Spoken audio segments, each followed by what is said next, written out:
Hi everybody, I hope you're doing well. Today I'm going to provide some tips on things to consider before bringing your houseplants indoors.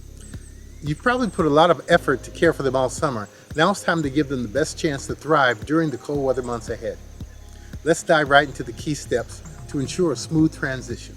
As the temperatures begin to drop, especially at night, it's time to consider bringing those houseplants inside.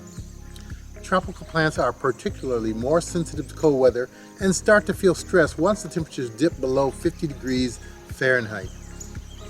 In fact, some of the most sensitive plants, like your favorite fiddle leaf fig, can start to suffer with damage around 45 degrees. Now there are some tough plants, like the Norfolk Island pine, that can tolerate cooler temperatures, closer to 40 degrees.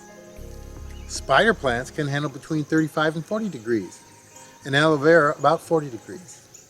But as a general rule, if the night temperatures fall below 50 degrees Fahrenheit consistently, it's time to bring them indoors. Indoor plants can grow quite a bit during the summer months, and they need to have a larger container. One of the best times to repot your plants is right before bringing them inside. It gives them a fresh start with a new soil and room to grow, although they're not going to grow that much during the winter months. When repotting, remember to keep the stress on the plant minimal and do it outside so you can avoid any mess indoors. Once your plants are inside, it's time to cut back on fertilizer. With shorter days and less sunlight, your plants are naturally going to grow more slowly. So there's no need to keep feeding them as much as you would during an active growing season. Don't forget to check your plants for insects and other pest infestations before you bring them in. Common pests such as spiders and spider mites, aphids and scale insects, millipedes, centipedes, sow-bugs, earwigs, and an occasional tree frog can hitch a ride and infest your home. Give each plant a good inspection, especially on the underside of leaves, and treat them outdoors with insecticidal soap or neem oil. Don't spray the frog. For aphids, spider mites, and scale, repeated applications monthly are likely to be necessary. Good plant coverage is essential.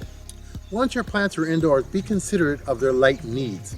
Tropical plants that thrived in bright outdoor light will need to be near a south-facing window to get the light they crave.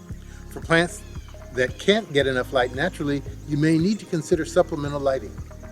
A good grow light can mimic sunlight and keep your plants happy even on the darkest days.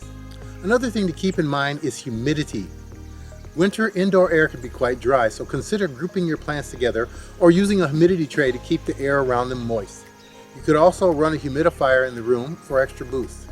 Some better furnaces allow you to adjust a humidity setting, but don't overdo it. You may have water condensing on your windows. And that's it. Bringing your houseplants indoors does not have to be complicated. And with these tips, you'll be set up for success during the winter months. If you found this video to be helpful, hit the like button and share it with fellow plant lovers. And don't forget to subscribe.